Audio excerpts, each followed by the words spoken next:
नमस्कार दोस्तों, एस्ट्रोलॉजर कपिल मिश्रा में आपका बहुत बहुत स्वागत है। आज मैं बात करने वाला हूं विशेष रूप से यदि आप कोई व्यापार करते हैं, आप किसी भी व्यापार से जुड़े हुए हैं तो विशेष रूप से आपको क्या करना चाहिए। मित्रों, जब भी कोई व्यक्ति विशेष कोई व्यापार करता है तो उसके लिए उसे ये बहुत ही योगकारी जो सूत्र मैं देने वाला हूं वो आपके लिए बहुत खास रहने वाले हैं। यदि आप अपने जीवन में इन टिप्स को फॉलो करते हैं तो मेरा मानना है कि अभी आप कभी भी अपने व्यापार में ये नहीं देखेंगे कि आपको बहुत अधिक घाटा हो रहा है। मित्रों, सबसे पहले आपको अपनी कुंडली में ये देखना चाहिए कि व्यापार का कारक ग्रह कौन सा है। मित्रों, व्यापार का कारक ग्रह हमें पता कैसे चलेगा?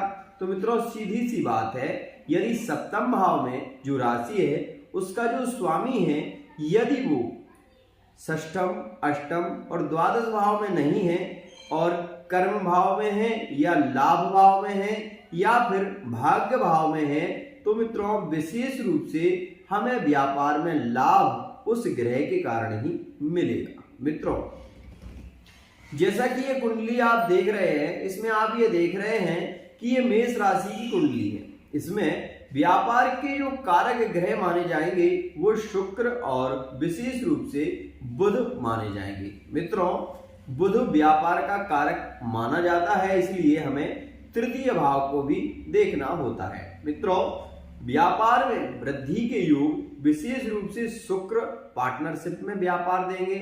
विशेष रूप से शुक्र आपको विशेष रूप से मित्रों श्रृंगार से संबंधित यदि आप कोई कार्य करते हैं, ब्यूटी पार्लर इत्यादि आपने खोल रखा है तो विशेष रूप से आपको उससे लाभ प्राप्त होगा। अब हमें दूसरी स्थिति यहाँ पर यह भी देखनी होगी कि हमारी राशि में सबसे बली ग्रह कौन सा है। मित्रों, केंद्र त्रिकोण में जो ग्रह होते हैं वो सबसे बली होते हैं। साथ ही एक बात और मैं आपको बताना चाहता हूं कि मित्रों, जैसा कि आप अभी ये देख रहे हैं कि कन्या राशि में बुध स्वयं विराजमान है और ये विशेष रूप से मित्रों जो बुध है जब भी कन्या राशि में आते हैं तो ये बहुत ही ज्यादा बली हो जाते हैं। तो मित्रों, यहाँ आप ये भी देख रहे हैं कि सूर्य भी उसी में बैठे हुए हैं, शुक्र भी उसी में हुए। मित्रों, शुक्र कन्या राशि में नीच के हो जाते हैं और कन्या राशि में शुक्र के होने से कहते हैं कि नीच का शुक्र यदि हो तो प्रेम संबंधों में बहुत ज्यादा विक्षेप कराता है, मतलब ब्रेकअप कराता है, लड़ाइयां कराता है। ऐसी स्थिति शुक्र के कारण होती है तो वही मित्रों मिथ्या दोष मतलब कलंक भी लग सकता है, ऐसे योग बनाता है। लेकिन मित्रों, जब भी बुध के साथ में शुक्र यदि विराजमान है कन्या राशि में तो नीच भंग राजयोग बनता है और मित्रों यह राजयोग बहुत ही प्रबल होता है, जिसके कारण व्यक्ति ये कह सकते हैं कि रंग से राजा बन जाता है। यह स्थिति यह शुक्र के कारण होती है। मित्रों, यदि आपकी भी कुंडली में बुध के साथ में शुक्र विराजमान है तो ये सोचना आप बंद कर दीजिए कि मेरा शुक्र नीच का है और मैं कुछ नहीं कर पाऊंगा। मित्रों, आपको केवल क्या करना होगा, आपको शुक्र की उपासना करनी होगी, क्योंकि जब भी कोई ग्रह किसी ग्रह के साथ में युक्त होकर रहता है और अपनी नीच राशि में होता है तो जब तक मित्रों आपने एक बहुत ही अच्छी अखंड ज्योति रखी या कोई दीपक रखा, जब तक आप उसको जलाएंगे नहीं तब तक वो प्रकाश नहीं देगा। इसलिए यह जो ग्रह होता है वो अस्तगत स्थिति में होता है और जब आप उसको एक बार प्रज्वलित कर देंगे और आप उसके मंत्र का जाप करेंगे तो मित्रों मनना त्रायते इति मंत्र का जब मनन किया जाता है तो मंत्र सिद्ध हो जाता है और मंत्र के सिद्ध होने से बहुत ही शीघ्रता से प्रेम संबंधों में प्रगाढ़ता के योग बनते हैं।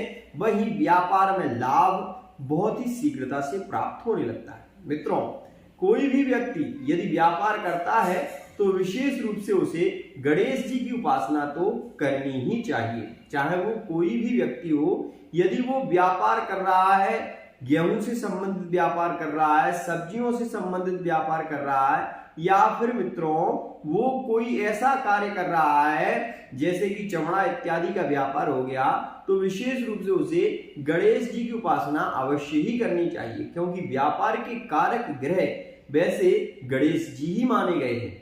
कालसर्प योग जब भी जिस कुंडली में बनता है तो मित्रों उसमें भी गणेश जी की उपासना यदि कोई करता है तो कालसर्प योग भी कट जाता है। मित्रों, गणेश जी की उपासना करने से व्यापार में बहुत शीघ्रता से लाभ मिलता है। साथ ही गणेश मंत्र का यदि जाप करें तो फिर बहुत ही शीघ्रता से मित्रों ये भी स्थिति होती है कि गणेश जी यदि आपकी कुंडली में भी भाग्येश या कर्मेश या लाभेश हुए तो बहुत ही शीघ्रता से एक सफलता की प्राप्ति आपको होगी और आपका भाग्य बहुत ही शीघ्रता से उज्जवल हो पाएगा। मित्रों, लेकिन इसमें एक स्थिति और भी देखनी होती है।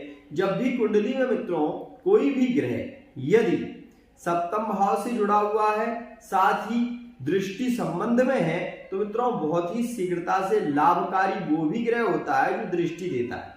लेकिन अगर अशुभ ग्रह की दृष्टि हो, मान लीजिए राहु की दृष्टि हो, मान लीजिए केतु की दृष्टि हो, प्रबल मंगल की दृष्टि हो, तो मित्रों यहाँ पर व्यापार में हानि भी बहुत होती है। व्यापार में हानि का सीधा सा कारण होता है कि व्यापार जो भी आप करेंगे वो चलेगा नहीं और उसमें आपको घाटा होना प्रारंभ हो जाएगा। इसलिए जब भी व्यापार कोई नया शुरू कर रहे हैं या फिर व्यापार कर रहे हैं तो आपको ये जानने की जरूरत बहुत ही ज्यादा है कि आपकी कुंडली में व्यापार का कारक ग्रह कौन सा है। यदि आप नहीं जानते तो हमारे नंबरों पर संपर्क करिए, साथ ही अपने कुंडली का विश्लेषण कराइए। आपको बहुत ही शीघ्रता से ये पता चलेगा कि आपके भाग्येश कौन है और आपको असल में पूजा किसकी करनी चाहिए। मित्रों, आज के लिए इतना ही। विशेष रूप से आप इस बात को ध्यान रखें कि गणेश जी जो है वो व्यापार के कारक ग्रह माने जाते हैं। कारक का मतलब होता है जो अपने स्थान से न हटे, तो यह कालपुरुष की कुंडली में विशेष रूप से कारक हैं और गणेश जी व्यापार के कारक हैं, इसलिए व्यापार में अधिक लाभ देते हैं। गणेश से संबंधित अधिक लाभ देते हैं। चित्रकला इत्यादि से कोई जुड़ा हुआ है, संगीत से कोई जुड़ा हुआ है तो बहुत ही योगकारी गणेश जी होते हैं। आज के लिए इतना ही।